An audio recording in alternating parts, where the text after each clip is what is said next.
Aquellos días, como de nuevo se había reunido mucha gente y no tenían que comer, Jesús llamó a sus discípulos y les dijo: siento compasión de la gente, porque llevan ya 3 días conmigo y no tienen que comer. Y si los despido a sus casas en ayunas, van a desfallecer por el camino. Además, algunos han venido desde lejos. Le replicaron sus discípulos: ¿y de dónde se puede sacar pan aquí en despoblado para saciar a tantos? Él les preguntó: ¿cuántos panes tienen? Ellos contestaron: 7. Mandó que la gente se sentara en el suelo y, tomando los 7 panes, dio la acción de gracias, los partió y los fue dando a sus discípulos para que los sirvieran. Ellos los sirvieron a la gente. Tenían también unos cuantos peces, y Jesús pronunció sobre ellos la bendición y mandó que los sirvieran también. La gente comió hasta quedar saciada, y de los trozos que sobraron llenaron 7 canastas. Eran unos 4,000 y los despidió. Y enseguida montó en la barca con sus discípulos y se fue a la región de Dalmanuta. Palabra del Señor. Gloria a ti, Señor Jesús.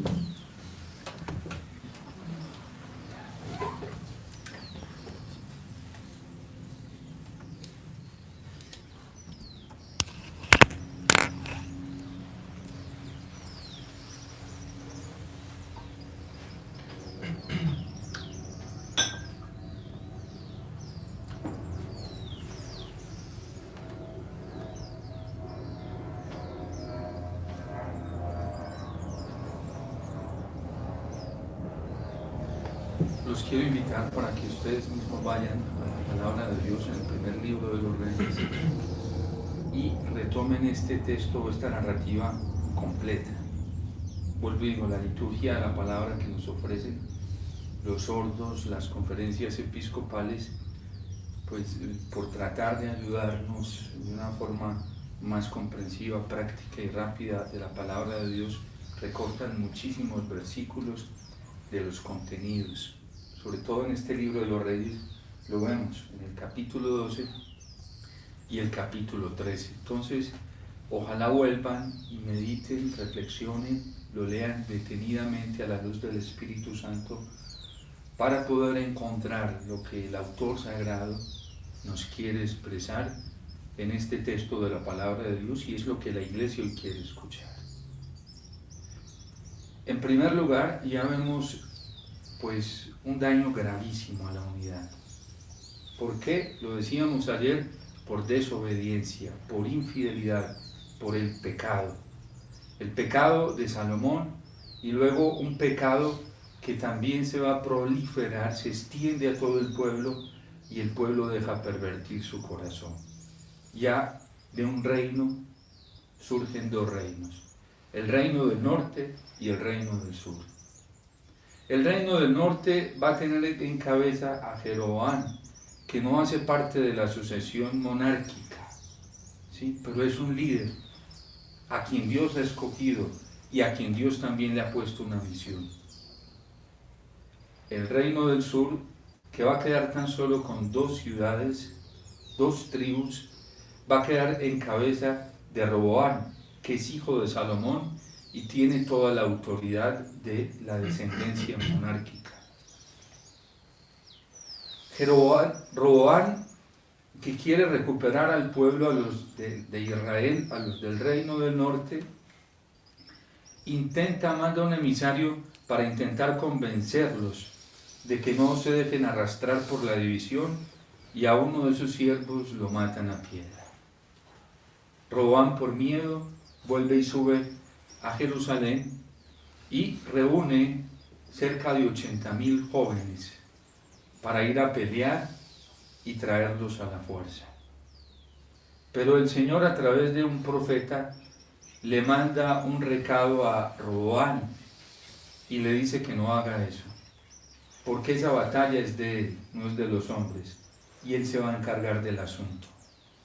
Y Roboam obedece a la palabra del Señor y se queda quieto. Primera lección para nosotros ante la división. Hoy algunos se están dejando llevar por la locura. Se están dejando llevar por el impulso, el instintivo humano, y no se están deteniendo a escuchar la palabra de Dios ante esta división que vive la iglesia. Y algunos locos de desesperación, quizás con intenciones buenas, se están apartando de la comunión de la iglesia, apoyados en el sedevacantismo, diciendo que el Papa Francisco no, que su elección no es válida. Eso es una locura. Para ellos es esta voz del profeta a Roboam. Esa situación me corresponde a mí, soy yo el que la soluciono. Muchos de estos están solucionando las cosas por su propia cuenta, y eso no viene de Dios. Esa nunca ha sido la actitud de la iglesia. No podemos dejarnos llevar por la locura. Pero viene otro peligro que lo está viviendo la iglesia hoy. La situación con Jeroboam, que es el signo del paganismo, el signo de la infidelidad, el signo de obediencia a Dios que se va a seguir extendiendo, de las cosas fáciles y cómodas. En Jeroboam podemos ver el signo de toda esta dimensión progresista y liberal dentro de la iglesia. ¿Qué hizo? Aquí lo describe muy bien, de manera detallada. Por eso les pido que vayan al capítulo 12 y 13 del libro de los Reyes para que lo identifiquen. Ahí lo trae la palabra de Dios. Dice, ¿qué hizo primero Jeroboam? Porque ya tenía paganizado su corazón. Fabricó 2 ídolos. Como ya no podía subir a Jerusalén, porque en Jerusalén, recuerden, estaba el único lugar verdadero de culto a Dios, se encontraba el templo. Allí estaba todavía la palabra de Dios, allí estaba todavía la bendición de Dios, pero los del reino del norte, Jeroboam no quería que subieran porque de pronto les iba a cambiar el corazón y se iban detrás de Roboam. Cuando nos dejamos llevar de intereses humanos y queremos salvar a la iglesia con nuestra propia fuerza, como si fuera nuestra, y no es así. Entonces, ¿qué hace Jeroboam? Se va para el norte y él mismo va a modificar el culto a Yahvé. ¿Y cómo lo va a hacer? Se fabrica 2 ídolos. Luego construye santuarios para estos ídolos. Luego establece un culto y también establece sacerdotes que ya no hacen parte de la tradición. ¿De dónde procedía la casta sacerdotal en el pueblo de Israel para presidir el culto a Yahvé? De la tribu de Leví. ¿Ustedes por qué creen que el Papa Benedicto XVI, con el cardenal Robert Sará, como una respuesta al sínodo de la Amazonía, que no fue un sínodo real, sino un sínodo manipulado por algunos dentro del mismo sínodo, por qué creen que el Papa Benedicto XVI y el cardenal Robert Sará sacaron un libro titulado Desde lo más profundo de nuestros corazones para defender el celibato sacerdotal? Y el Papa Benedicto XVI, de una manera profunda, clara, como lo caracteriza, y franca, nos enseña que el sacerdocio en la iglesia viene como parte de una tradición. Jeroboam renuncia a la tradición y se inventa cosas nuevas. Y era para darle culto a Yahvé. Simplemente que él ya personifica a Dios a su manera y no según la tradición de la fe de Israel. Bellamente y de una manera profunda el cardenal Raniero Cantalamessa, en las intervenciones que tuvo en el Adviento ante el Papa y los cardenales el año pasado, hizo una advertencia que para mí es muy profunda y muy providente en este tiempo que estamos viviendo y en este contexto eclesial de sinodalidad. Y él dice que tiempos de prueba en la iglesia pueden llevarnos a la locura.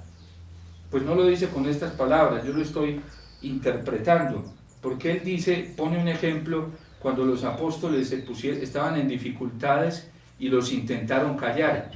¿Quién? Las mismas autoridades del pueblo de Israel les dijeron que no hablaran más en nombre de Jesús ni acerca de Jesús, que se callaran. Fíjense, por ejemplo, hoy, a muchos de nosotros en la iglesia nos están diciendo que las verdades del Evangelio no las digamos de forma tan claras. ¿Para qué? Para poder tener tranquilos a algunos, a ver si se vienen para acá cuando nos están arrastrando para allá. Ese es el gran problema hoy en la iglesia, que algunos ya están renunciando a la sagrada tradición, al depósito auténtico de nuestra fe cristiana, y en esa locura progresista, liberal, en donde se pretende renunciar a lo que la iglesia ha vivido, ha asumido y ha defendido más de 2000 años, en estos más de 2000 años, incluso lo ha defendido con su propia vida, con su propia sangre, y ahí tenemos el testimonio de los santos y de los mártires. A eso que la iglesia ha defendido, unos ya de manera apóstata en la forma práctica quieren cambiarlo. Como ya lo cambiaron en sus corazones, quieren cambiarlo para toda la iglesia. Pero fíjate, yo estoy feliz. Yo leo la palabra del Señor y digo, el Señor es tan providente, la palabra del Señor es tan real, tan verdadera, y se nos manifiesta de una manera tan providente en momentos difíciles que nos dice qué hay que hacer. A Roboán le dice el Señor, no tienes que hacerlo de esa manera. Déjame ese trabajo a mí, que eso lo soluciono yo. Con el Papa Benedicto XVI, a quien hoy lo tienen maltratado. Unos directamente, otros con un silencio cómplice. ¿Quién sabe? Es que guardarán allá en el interior de su corazón. Y me refiero a muchos sacerdotes y obispos que no han sido complacidos. Es que el problema no está solamente en Alemania. El problema real está en el corazón de muchos jerarcas en la iglesia.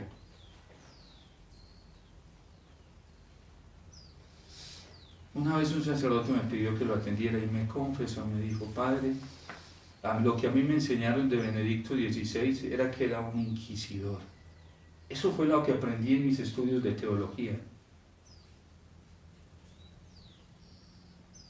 Porque yo le estaba hablando de una percepción de la doctrina del Papa Benedicto XVI, que ha sido un hombre, ha sido un valiente, un mártir. A mí siempre me han impactado mucho. Quiero mucho a Juan Pablo II y me impacta mucho su testimonio de fe. Pero me han impactado mucho el testimonio de San Pablo VI. Y el del Papa Benedicto XVI están en la misma línea, que han sido mártires de la verdad, valientes, valientes. Ahora el Papa Benedicto XVI acaba de publicar una carta muy profunda. Yo hago sino leerla, la he leído muchas veces ya, desde tras antier que la publicó, y no puedo dejar de leerla. La profundidad de un hombre humilde, santo, santo. Esas palabras solamente pueden proceder de un hombre realmente santo, de un hombre realmente humilde. Y solo con la humildad y la verdad, como siempre lo ha caracterizado a él, se sabe defender. Ese es el Papa Benedicto XVI. Y yo creo que nosotros hoy en la iglesia tenemos que hacer un desagravio al corazón de Jesús. Reparar el corazón de Jesús y de la Virgen por todas las heridas que muchos, por nuestra forma de pensar acerca del Papa Benedicto XVI, hemos causado al corazón y estamos causando al corazón de Cristo y al corazón de la Virgen. Pero bueno, gracias a Dios, yo sé que el Papa está en el mejor refugio. No es nada raro y extraño que estos últimos años de su vida como Papa emérito se haya ido a vivir al monasterio Mater Ecclesiae. que en español traduce Madre de la Iglesia. ¿A dónde se fue el Papa Benedicto? Al corazón de la Virgen. Este sí que entendió que por eso él ama tanto Fátima. Aquellas palabras que le decía la Virgen a Sor Lucía, cuando le dijo que se iba a llevar a Jacinta y a Francisco y que ella se tenía que quedar. Y Lucía se puso triste y la Virgen la mira y le dice: ¿por qué te angustias? Si mi corazón inmaculado será tu refugio. Pero todo lo que se ha hecho, ¿por qué? Porque el Papa sencillamente es por esto. Porque es que esto les cuesta a los recalcitrantes de la fe, a esos que no aceptan la fe, a esos que ya separaron su corazón de la verdadera fe, la fe de la Iglesia, la fe bella y hermosa que la Iglesia, nuestra mamá, nos ha enseñado y siempre ha defendido. Y eso es lo que ha hecho el Papa Benedicto XVI, y por eso les fastidia, les incomoda, les mete el dedo en la llaga. El solo hecho de que esté vivo y que Dios no se lo haya llevado es una incomodidad para muchos hoy en la Iglesia. ¿Por qué? Porque les hace a la llaga así. ¿A la llaga de qué? De pecado, de infidelidad, de tanta desobediencia al Señor y a la Iglesia. Y es lo que estamos viviendo. Este rey Jeroboam ya nos presenta el prototipo que se ve bastante cristalizado hoy dentro de la Iglesia, ¿sí? De aquellos que quieren hacer de la Iglesia una Babilonia. Y esto lo podemos entender más claramente en el capítulo 17, creo, del libro del Apocalipsis. No tengo ahorita la certeza, pero ahí está en el libro del Apocalipsis. Hay muchos corazones cristianos dentro de la Iglesia que se prostituyeron ya, renunciando a la sana doctrina.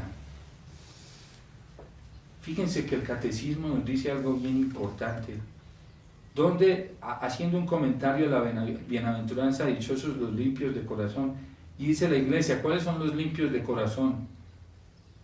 Esos que buscan y aman la verdad, esos que están dentro de la sana ortodoxia de la Iglesia, esos que viven también la pureza de hecho y de espíritu, esos que intentan vivir de una manera pura para Dios. Pero hoy en la Iglesia ya estamos viendo unas cosas. Para muestra de un botón lo que está sucediendo con algunos obispos alemanes, entre ellos algunos muy destacados dentro de la Iglesia. ¿Sí? ¿Cuál es la propuesta? Cambiar los planteamientos de la doctrina de la Iglesia. ¿Sí? Incluso alguno de ellos dijo estos días que el catecismo no era el Corán. Nadie dice nada. Pues el catecismo es el testimonio de los santos, de los mártires, de esa Iglesia celestial, de esa Iglesia viva que se la ha jugado toda por el Señor en fidelidad. Por eso el Papa Benedicto XVI incomoda, fastidia. Gracias a Él, nosotros tenemos que darle gracias al Señor por el regalo del catecismo. Decía, volviendo al cardenal Raniero Cantalamessa, le decía a los cardenales y a los obispos que cuando los apóstoles los intentaron callar, hubo dos peligros ante los cuales ellos se vieron. El primero, de callar y hacer silencio. Obedecer un mandato simplemente humano y quedarse callados. Y dice el padre Raniero Cantalamessa, pues lo pone ahí como un error.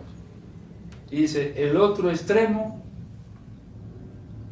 el uso brutal de la autoridad para hablar poniéndole fin a todo. Supongamos que San Pedro, cuando le dicen después de que lo azotan, lo meten en la cárcel, ¿sí? Después de que lo persiguen a muerte, está exponiendo su vida y le dicen: no vuelvas a hablar de ese hombre, ni de su doctrina, de Jesús, ¿sí? Imagínense que San Pedro hubiera salido y le hubiera dicho a la iglesia del momento, a los apóstoles: a los sacerdotes: dejemos esto así, mejor no sigamos con este proyecto, ¿sí? No sigamos con este proyecto. Haber hecho uso de la autoridad para ponerle fin a todo, porque él tenía, pero como Pedro ya no era el mismo de antes. Hay sacerdotes, obispos, cristianos dentro de la iglesia que les gusta ufanar la debilidad de San Pedro, pero solamente les gusta la parte del evangelio en donde muestran a Pedro como pecador. Solamente les gusta eso. No les gusta lo que viene después en la vida de Pedro, su conversión radical al Señor. Eso no les gusta.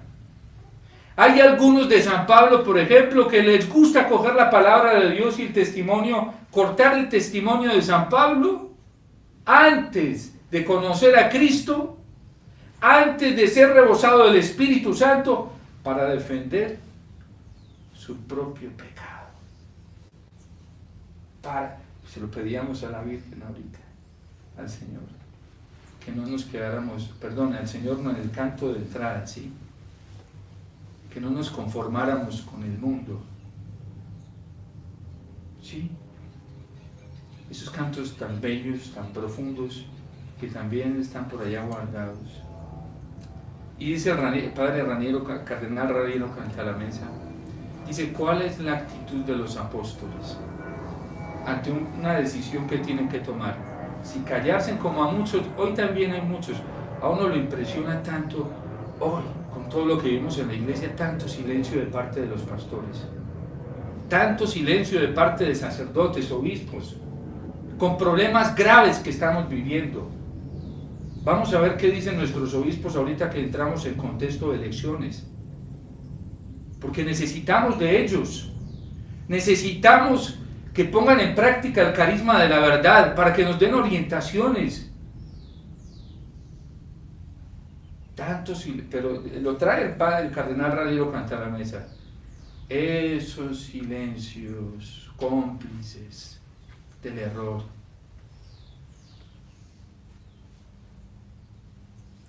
¿Cuántos se atreven hoy a alzar la voz para defender la doctrina de la iglesia? De nuestra mamá, es que no es de cualquiera, es nuestra mamá, esta iglesia bella que ha dado testimonio. ¿Cuántos nos estamos por silencios cómplices avergonzando de nuestra mamá la iglesia? Y eso daremos cuentas al Señor. Al fin de cuentas, cada uno, el día de nuestra muerte, terminará ante el juez. Queramos o no queramos. Silencio. Entonces dice el padre Raniero Cantalamessa: ni estos silencios, ni hablar arbitrariamente de manera loca, ¿sí?, para tomar decisiones que no se deben tomar. ¿Qué hay que hacer? Bellamente lo decía el cardenal Robert Sará: ¿quieren salvar a la iglesia? Pónganse de rodillas. Y el padre Raniero Cantalamessa nos dice lo que hicieron los apóstoles. Salieron de allí y con toda la comunidad se pusieron a orar, a pedirle al Espíritu Santo. ¿Quién tiene más autoridad hoy para hablar en realidad? ¿Quién más se postra a los pies del Señor? ¿Quién más le suplica al Señor? ¿Quién está más susceptible para identificar la verdad, para reconocerla? El que se humilla delante del Señor para pedirle la gracia del Espíritu Santo y dejar que sea el Señor quien lo oriente y lo ilumine. Al principio, a mí se me vinieron varias cosas encima, ¿sí?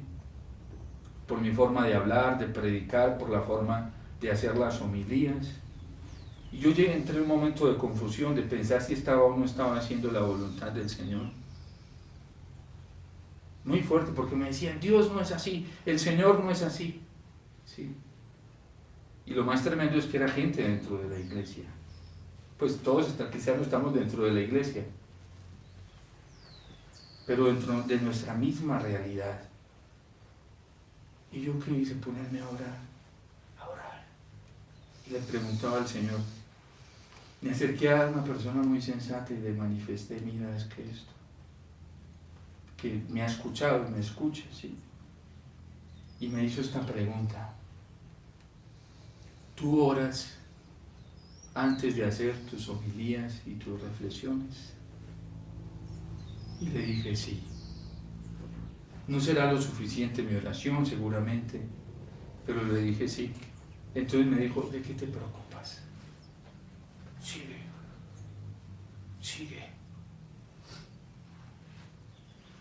Padre Cardenal Ramiro Cantalamessa en esa intervención al Papa y a los obispos se los está diciendo, ¿de dónde viene la luz de la verdad? Viene del Espíritu Santo, no viene de otro lado. Tiene una gran capacidad intelectual. Hoy hay muchos cristianos y dentro de ellos en nosotros la iglesia, ¿sí? Que nos hemos intelectualizado el depósito de la fe. Solamente lo comprendemos desde acá, de la razón. ¿Y saben qué le pasa a un cristiano que intenta comprender solo desde la razón, solamente desde la razón, sin oración? El depósito de la fe, el diablo se aprovecha fácilmente, porque puede caer simplemente en la vanidad. Una formación intelectual que no me lleve a caer de rodillas delante del Señor y a orar más no sirve. Miren el gran testimonio del Papa Benedicto XVI. Muchos definen al Papa Benedicto XVI como un gran intelectual. A mí no me gusta esa afirmación de él, porque lo he leído y he tenido oportunidad de profundizar sus libros, los escritos. Para mí el Papa Benedicto XVI es un místico. Es un hombre que entendió para qué era la razón y a qué lo llevó a ponerse de rodillas delante del Señor. Miren el testimonio de él ahorita como Papa Emérito. ¿Quién habla de eso?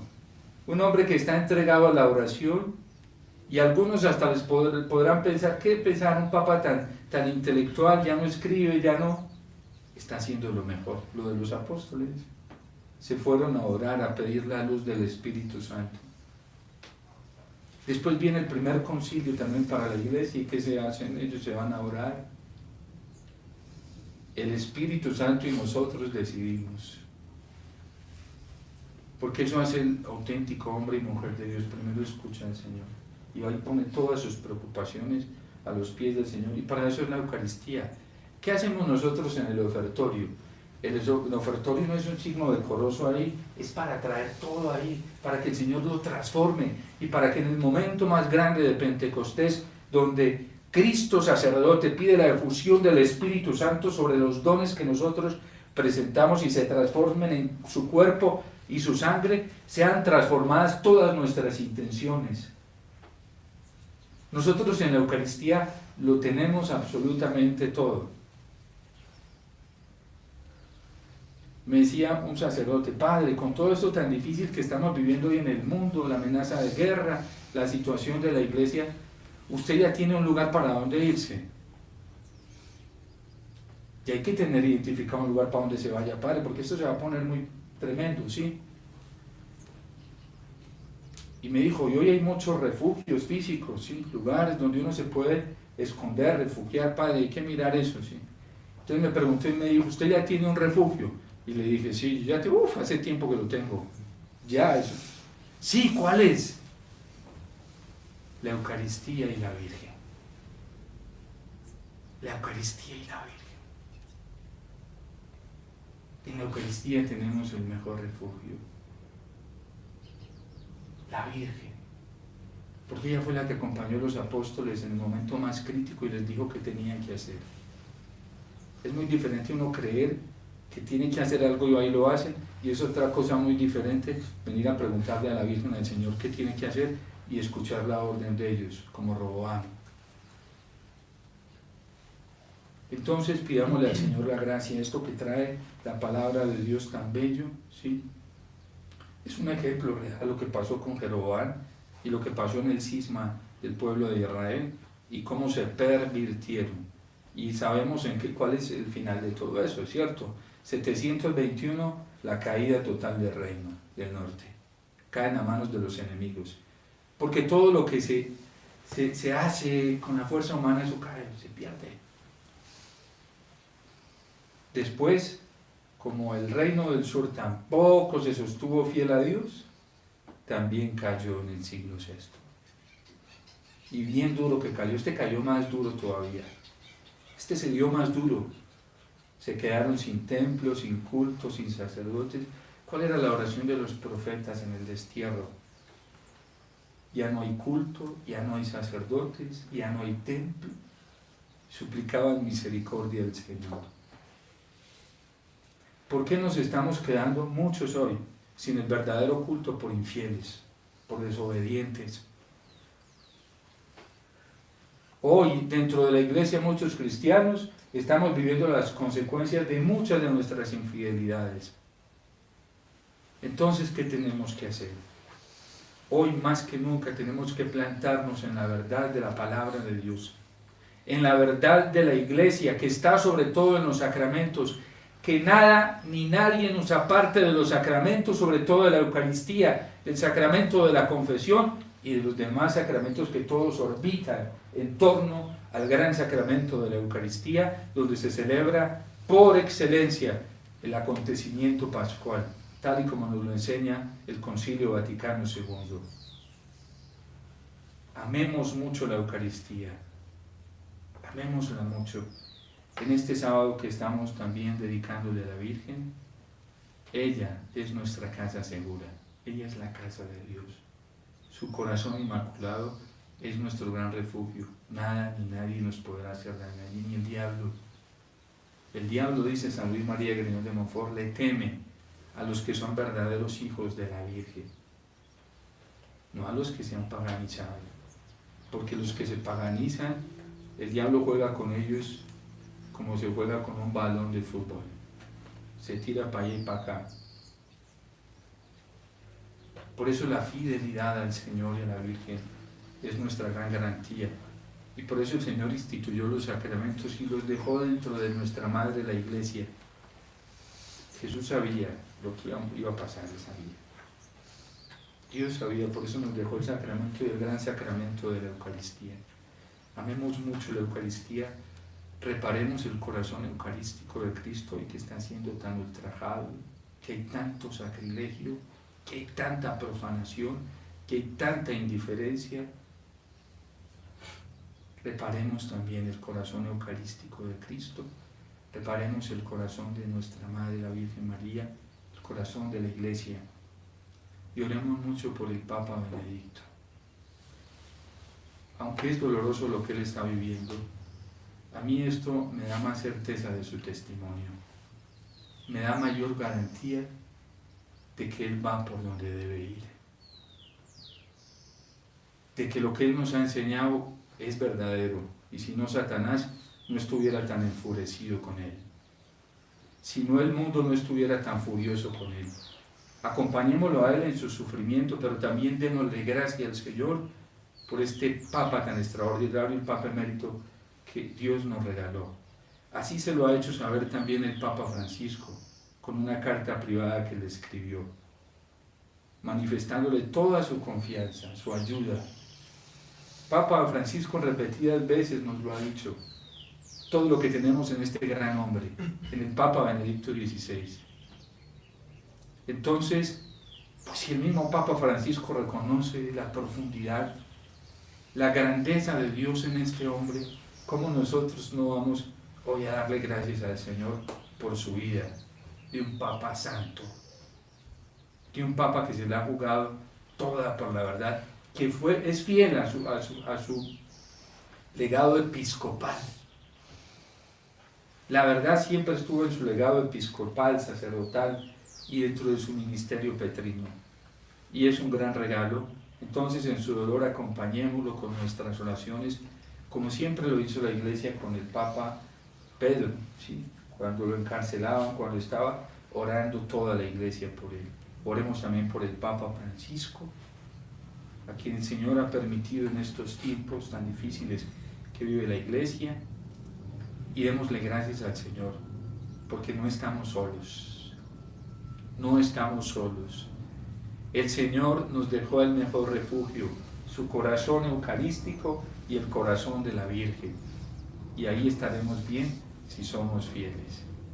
Miremos el espejo de las infidelidades para que no hagamos lo mismo, porque si no nos podemos perder. y nosotros seamos fieles al Señor.